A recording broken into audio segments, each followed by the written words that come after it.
I'm Susie, and I've helped thousands of moms start and grow their blogs. I have 3 beautiful little kids, and because of blogging, I've been able to retire my husband and bring him home, and now we parent full time. It is amazing.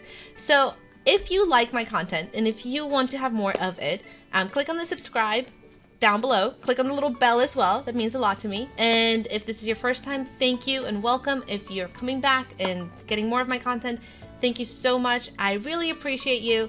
I hope you love the lesson. If you like it, if you have any questions, leave some in the comments below, and I'll be right back with you. All right, so how do you write a pillar post? What is a pillar post? And why am I challenging you to write a pillar post in February? I'm actually challenging you to write 2. All right, so you have to write 2 pillar posts, submit them, and then you'll get an invite to the private group coaching call. All right, so what is a pillar post and how do I write it? Previously, we covered, I think 2 weeks ago, we covered in a live how to find topics to write about. So like to fill out your entire editorial calendar, how do you find endless topics? So about 2 weeks ago, I did a live on that. And then the first coaching call I did last month in January, so a week ago, was on how to find the right keywords that you'll rank for. So we're not going to cover those 2 topics right now because I already covered them, and you guys can go find that information in previous lessons. All right, so what is a pillar post? Overall, a pillar post is a cornerstone piece of content. It's something that you can send somebody to on your blog, and they'll know how to get from step A to step B on whatever your blog is trying to solve. All right, so an example that I'll use later is, we'll get into that, but one example that I can give you is like how to have a natural birth.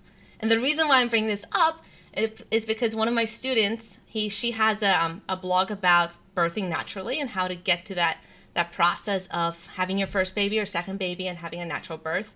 She just launched her course and she went through course by number and she had amazing success. So really, really close to my heart. I'm really proud of her.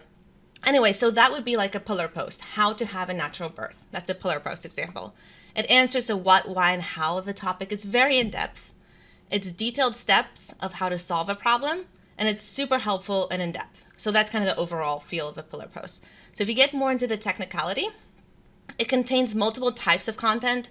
Like if you want to beef up some of your old posts and make them pillar posts, you can add videos to them, you can add graphs, you can add multiple images. The pillar posts also have like internal links to your other blog posts. So it's one piece of content that's almost linking to everything else that's on your blog that's related to that topic. It also, because initially you're thinking, why do I send people to other blogs away from mine? Am I not just trying to get people on my blog?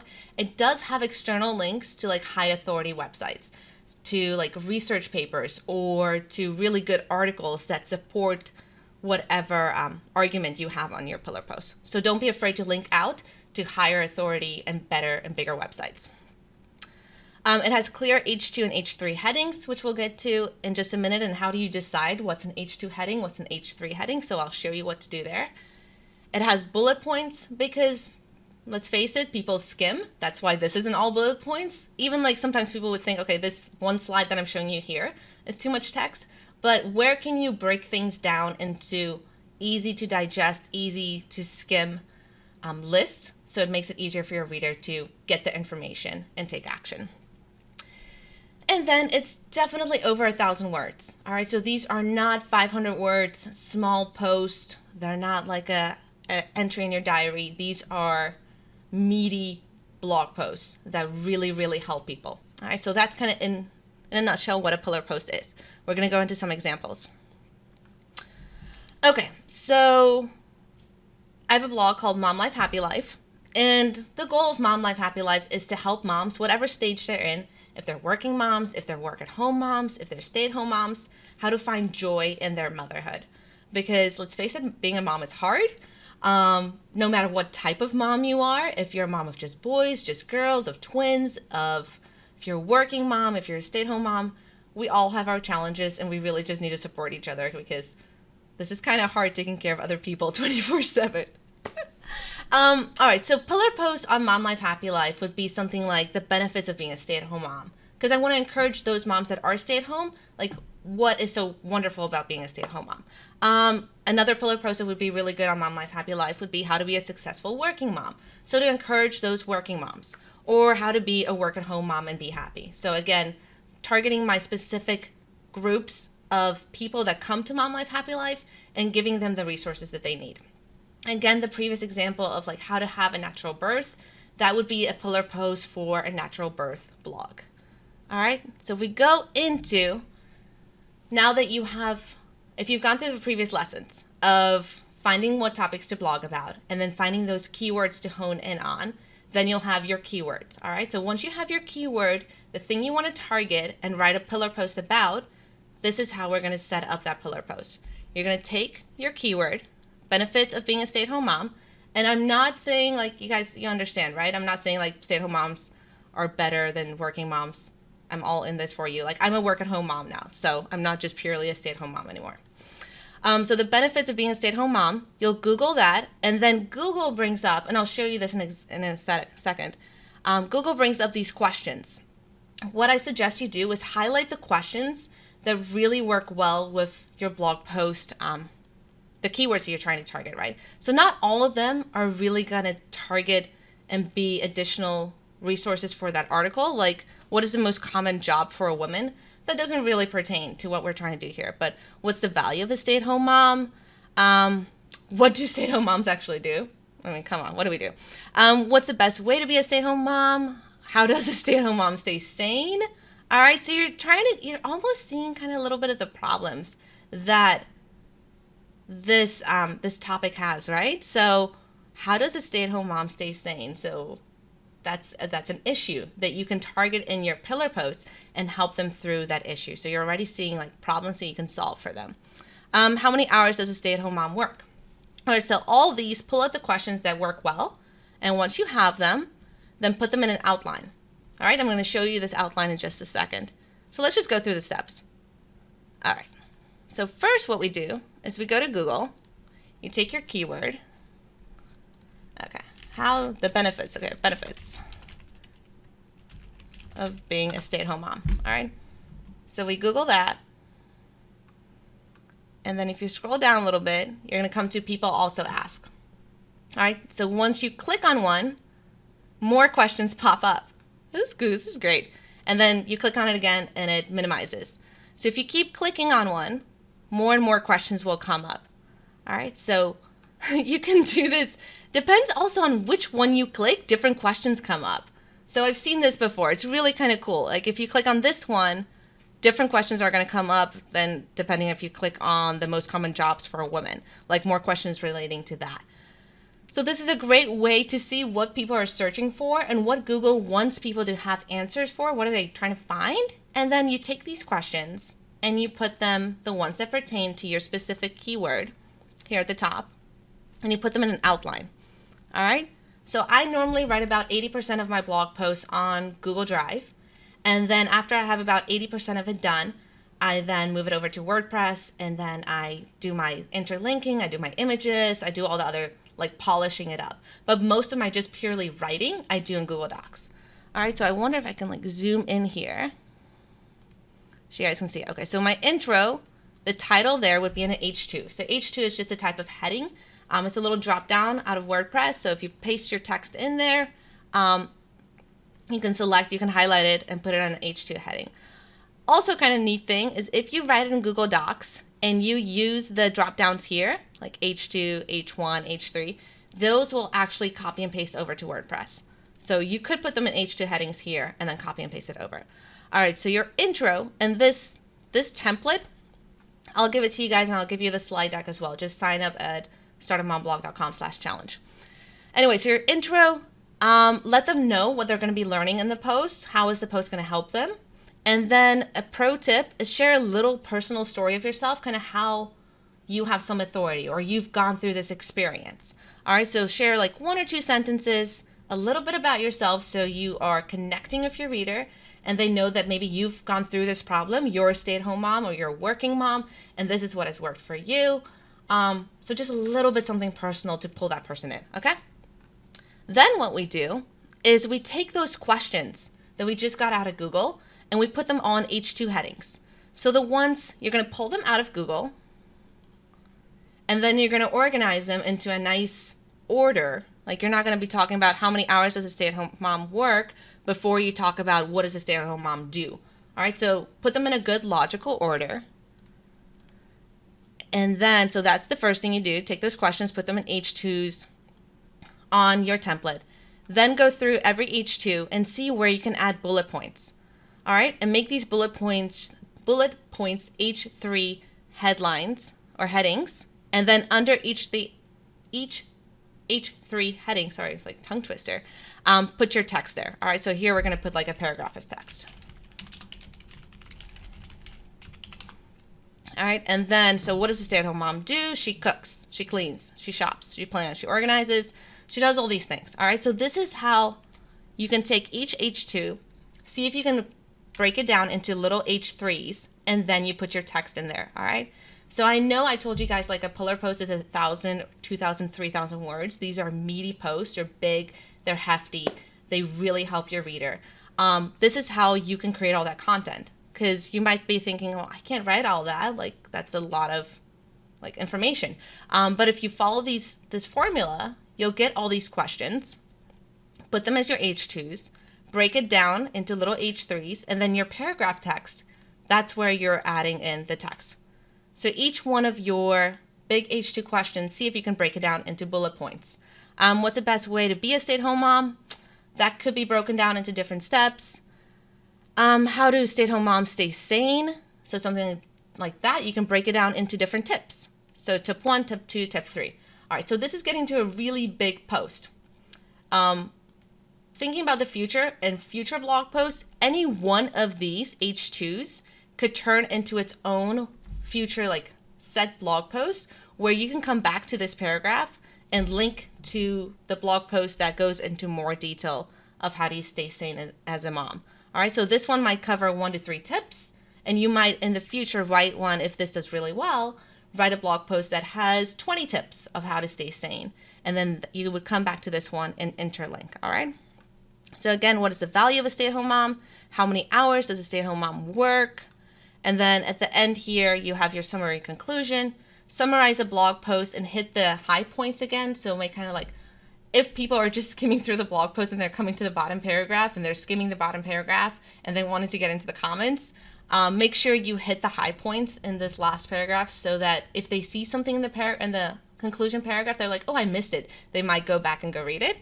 And then, of course, always end your blog post with a call to action or a question. All right, so something like, if you like this blog post, I would love if you can share it with a friend, or if you're a stay-at-home mom, what kind of things do you struggle with? Let me know below in the comments. I'd love to learn or hear from you. All right, so definitely you want engagement on your blog post because that shows Google and it's a social sign that your blog post is helpful to people because they're taking the time to leave a comment.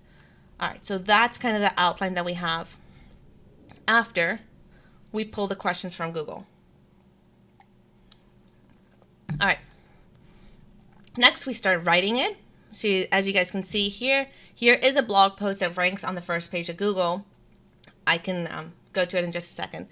But you can see all the questions that I pulled from the benefits of being a stay-at-home mom. These are answered in the blog post.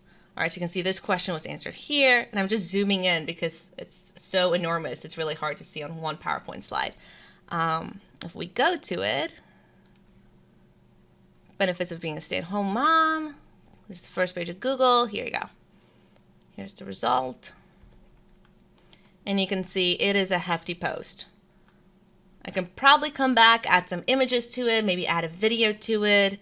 As you can see here, like the bullet points, it's really helpful for people to see. Like it's easy to skim, get all the information out. Like I can add some more content to this blog post, but it is Jennifer's. So thank you, Jennifer. And then that might move it up a little bit more into the Google rankings. But right now it's on the first page, so that's pretty amazing. All right. Okay. So let me know if that helps you guys. Like get to from like a keyword, knowing a keyword, then doing research to getting the questions that work with that keyword, then outlining your blog post, and then writing the blog post. Does that make the process a little easier to be able to crank out 1,000, 2,000 words for a specific topic? I want to know if that's helpful because I like to break things down into little bite-sized steps and then do the whole outline and be like, okay, cool. I have the outline. This is around 200 words already because it's just the headings. And then you just fill in more of the content. If you don't have content to fill in every single step of that or answer all the questions in your pillar post, you can also ask for like experts in your niche. Ask for other people's quotes, and you can link to them from your pillar post. Like think outside the box. Who else can help you contribute to this article if you don't have all the knowledge? All right, another pro tip is follow this process, but also look at what else is ranking on that first page of Google. So you might type in your keyword, look at the other, like the top 3 or top 5 blog posts that are ranking on the first page of Google. How meaty are they? How many words do they have? Like, kind of use them as an example of a starting point. Like, okay, I'm going to have to beat these articles. I'm going to have to be creating something better than that to be able to rank on page 1. All right, so after you've written it, here is how you edit and polish it up. Definitely add multiple types of content to it. Videos, if you're comfortable with that, maybe not in the beginning, but eventually you could. Graphs, images, anything else to make it more helpful for your reader. Definitely internal links to your own blog posts. And as you're writing new blog posts, go back to your pillar posts and make sure you're interlinking. External links to high authority websites, clear H2 and H3 headings, bullet points where applicable, and then create multiple pin images. All right? Because if you have multiple pin images, you can share that post multiple times to Pinterest and it doesn't look like you're spamming, because you're not just repinning the same image over and over. You have 3 or 4 images that you're pinning to Pinterest. All right? So you're going to get the most and the fastest results with pinning to Pinterest, sharing Facebook posts, doing Instagram, and sharing to your email list. That's the easiest way and the fastest way to get traffic. Your SEO is going to take a little longer, especially if you just started your blog. It's a long-term game, but at least you know how to write content that will eventually rank on Google. If your blog has some age behind it, it's probably going to rank a little faster, but I want to teach you guys how to write a correct blog post so that you're ready when the SEO traffic can come in, okay? I want to give you guys this an example of my super amazing student who just launched her natural birth course, and she made 13 grand in 24 hours. Amazing. And she went through course by number, so I'm just going to put that in there. All right, so from her blog post on natural birth that ranks really well, you can see she has 1 pin image. She has an infographic. So this, you can add so much more to a blog post. And don't worry, you can start off with just the text, and then eventually you add more text, you add more images, you add a video. There's the second pin image. Again, you can see really clear headings and text. Third pin image. Is there another one? Is there one more? Give me one more. 4. Okay, 3. 3 pin images. Let's see. If I click on pin. Yeah. Infographic and 3 pin images in one blog post. All right. So she can share this blog post 4 different ways to Pinterest without looking spammy. Smart, guys. Very smart. Smart girl. All right, so let's go back to here. Yes. Now that you guys know how to write a pillar post, and hopefully you went through the previous lessons to find the right keywords and the right blog topics, but now you know how to write that pillar post, you need to join the challenge for February and submit 2 pillar posts. I know I'm asking a lot of you guys, but I want to hold you accountable. I want you to take action. I'm not just here to teach you. I'm here to get you to do work as well. All right, so you can join the challenge. Go to startupmomblog.com/challenge. You can submit your work there. If you guys submit your work right now, these need to be new blog posts, all right? New blog posts that you wrote in February. Not something you wrote last month or 2 months ago and you're like, oh, now I'm going to submit it. No, you guys need to do new work, all right? Otherwise, you didn't do anything for the challenge. Sorry, I don't mean to be mean, but you guys have to do new blog posts, submit those to the February challenge, and then the private group coaching call will actually be on March 7th because I can't do it at the end of February because we're going to a conference, but it'll be on March 7th, the group coaching call for the February challenge. All right. So that is it for today's lesson. Whew. Guys, why do I get nervous? I've been doing this for years. I don't know why I still get nervous. Okay, cool. Now I can relax and answer your questions.